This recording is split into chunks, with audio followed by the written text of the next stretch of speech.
Ladies and gentlemen, you are here not by accident. No soul stumbles upon the call for greatness. The truth is this: excellence is not a moment. It is a habit forged in the fire of daily choice. Yet when I was a young man, I interviewed the most powerful industrialists, inventors, and statesmen of our time. Each of them had differing talents, but one thing in common: they mastered the art of showing up excellently every single day. Now, allow me to walk you through what I have discovered, the 5 iron laws that, if applied with faith and consistency, will transform you from an average performer into a person of excellence so precise that the world cannot ignore you. The first key, definiteness of purpose, fuels daily greatness. Without purpose, you are a leaf tossed by the winds of distraction.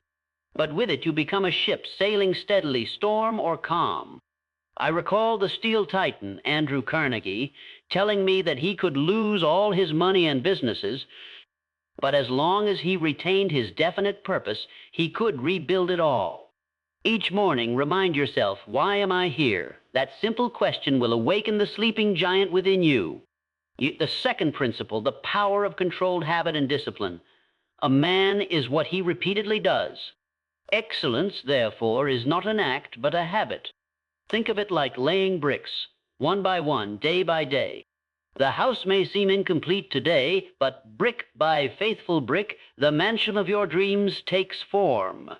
Create daily rituals that align with your purpose, and your character will become your destiny. Now the third truth, burning desire and the morning mindset. Desire, backed by faith, is the starting point of all achievement, but desire must be fed. Each morning when you rise, look into the mirror and declare, "Today, I will move one step closer to my dream." Condition your mind before the world has a chance to pollute it. The world belongs to those who decide who they are before breakfast. Fourth, accurate thinking defeats procrastination. The enemy of excellence is not laziness, it is mental fog. When you don't think clearly, you hesitate. And hesitation is the breeding ground of mediocrity. Think in facts, think in strategy. Each night, review your day, what worked, what didn't. Think with precision, and you'll act with power. N-O. And now, finally, action with faith converts every day into gold. All the desire in the world is worthless unless it is expressed through action. Act boldly, even when you are afraid. Faith is not the absence of fear. It is the decision to step forward in spite of it. Every day is a blank check from the universe. Sign it with effort, endorse it with belief, deposit it with action. My friends, you have within you the seed of extraordinary success. But a seed is not a tree. It must be watered daily with purpose, discipline, desire, thought, and action. Do not wait for motivation. Do not beg for permission. Decide today to become excellent in the smallest of tasks, and the largest victories will come chasing you. The world is not waiting for you to be perfect. It is waiting for you to be present, so rise. Show up, master the day, and in doing so, you will master your destiny. Thank you. When a man lacks direction, he wakes each morning like a ship without a compass, adrift, tossed from one wave of opinion to the next, easily discouraged by the smallest failure or distraction. I have met men of enormous intelligence who achieved very little, not because they lacked talent, but because they never decided what they truly wanted. They were busy but never effective, active but never advancing. Now contrast that with the man who has definiteness of purpose. He rises not just to exist, but to advance. He does not let the morning news dictate his emotions, nor does he allow the opinions of others to swerve his course. His purpose becomes his internal governor, his quiet compass that keeps him steady through chaos and calm alike. I remember vividly a conversation I had with Thomas Edison. He told me I was never discouraged by failure because I was not guessing. I knew what I wanted to create, and every failed experiment brought me closer to it. That is definiteness of purpose and action, not mere wishful thinking, but a laser-like focus that turns each day into a stepping stone rather than a stumbling block. Purpose does not begin with the world. It begins within. It's the answer to the question, what am I here to do with the life I've been given? When that question is answered with clarity, every day becomes a mission. The fog of confusion lifts. You begin to value your time. You reject distractions not out of discipline alone, but because they threaten the mission you have chosen. Even rest becomes purposeful because it renews the energy required for pursuit. This is no abstract theory. I've seen men go from poverty to prosperity by anchoring themselves in purpose. One man, an unknown clerk in a small town, decided he would become the publisher O. Let me make this unmistakably clear. Success is not born in moments of brilliance. It is forged in the furnace of repetition. The man who rises to greatness is not the man who occasionally performs well when inspiration strikes, but the man who does the right thing again and again, whether he feels like it or not. That is the power of controlled habit and unshakable discipline. When I began my research into the laws of success, I was astonished by one truth. Every great achiever had built his life around deliberate habits. These habits, when added together over days, weeks, and years, formed a pattern of excellence that could not be broken by mere circumstance. Controlled habit begins with conscious choice.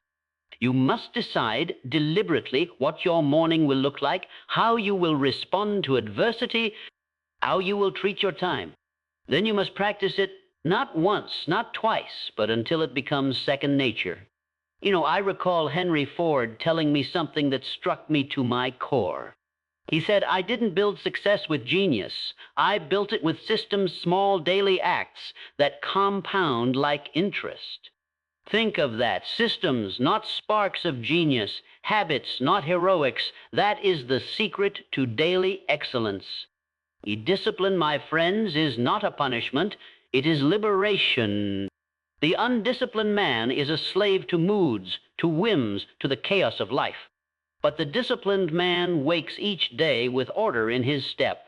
He builds invisible chains of steel around his character, not to imprison himself, but to protect himself from the weaknesses that destroy lesser men. Imagine a bricklayer. He lays one brick at a time. The wall does not rise overnight. The casual observer sees no change, but the bricklayer knows every single brick matters. So too, your habits are the bricks of your future, the way you speak to others, the way you spend your first hour each day, the way you respond to difficulty. These are not small things. They are everything. Controlled habit means choosing to rise early when comfort says sleep. It means choosing to study when entertainment calls your name. It means saying no to what is easy and yes to what is right, even when no one is watching. Especially when no one is watching, let us not confuse motion with mastery. The world is full of people running in circles, chasing novelty and pleasure. But the man who builds discipline into his very bones is the man who carves out a path so deep, not even failure dares to block it. Day by day, the disciplined man trains his mind to obey his will. And eventually, what once felt hard becomes effortless. What was once a chore becomes a joy. That is the reward of habit. It no longer requires force. It moves by its own momentum, like a river gaining speed. Controlled habit is your silent partner in success. It will not clap for you. It will not announce your progress. But it will deliver you day by day to the doorstep of greatness. The question is not whether you have habits. The question is, are your habits serving your purpose or sabotaging it? Because in the end, we do not rise to the level of our goals. We fall to the level of our systems. Effort desire is the starting point of all achievement. But not just any desire, a burning desire. A white-hot, unwavering obsession that takes hold of your mind so completely that nothing, not fear, not failure, not fatigue, can shake it from you. And where does that flame begin its work most powerfully? In the first hour of your day. Ye know, I have met men who claimed to desire success, but I found their minds distracted, their actions inconsistent, and their mornings wasted. They wanted comfort, not greatness. You see, the world does not reward vague wishes or polite intentions. It responds to clarity fueled by passion, and every single morning your desire must be reignited. It must be chosen again before the world has a chance to dull it. When I interviewed the great inventor and thinker Charles F. Kettering, he said, "A man must wake up with his goal in mind, or he'll go to bed wondering where the day went." That struck me like a bolt of lightning. I realized that the secret to sustained success wasn't just having desire, it was feeding it daily, especially in the earliest moments of consciousness. Think of your mind in the morning as fertile soil. Whatever seeds you plant in that first hour will multiply throughout the day. If you plant doubt, distraction, and delay, your day will grow wild with weeds. But if you plant clarity, commitment, and courage, you'll harvest focused effort and forward motion. Desire is not a passive feeling. It is a force, and like fire, it must be stoked, fed, and protected. One of the simplest and most powerful ways to do this is by starting each morning with mental conditioning. Speak your vision aloud. See it in your mind's eye. Feel it burning in your chest. Remind yourself, not of what might happen, but what must happen. You are not merely hoping, you are commanding conscious mind to get. There is a silent killer of dreams, one more dangerous than poverty, more subtle than fear, and more common than failure. It is procrastination, and it does not always wear the face of laziness.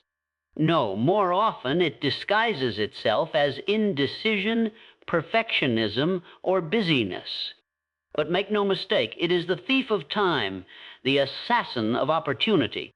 And the only weapon sharp enough to slay it is accurate thinking. You see, most people do not think. They react, they confuse noise for thought, they allow emotions, assumptions, and the opinions of others to cloud their judgment. But success demands clarity, and clarity begins with the discipline of thinking accurately.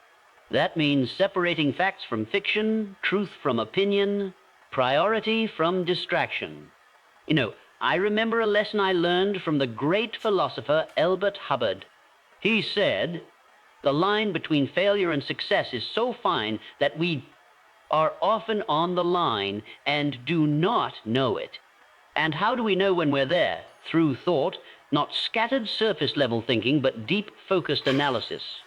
When you can see your life clearly, procrastination no longer has a place to hide. Procrastination thrives in chaos. But clarity brings calm, and from that calm, decisive action is born. You begin to trust yourself. You no longer delay decisions because you have trained your mind to think in facts, to sort the vital few from the trivial many. Your energy is no longer wasted on false starts. It is concentrated on meaningful motion. Understand this, the world rewards speed, but only when that speed is guided by accuracy. Rushing in confusion is destruction. Moving with clarity is creation. So when you find yourself hesitating, don't scold yourself. Instead, pause and think clearly. What do I know? What do I need to know? And what can I do right now? Because once the fog lifts, motion follows. Once the truth is clear, delay dies. And in that space of clarity, your power is restored. The faith alone will not move mountains. And action without belief is blind motion, often leading in circles. Ero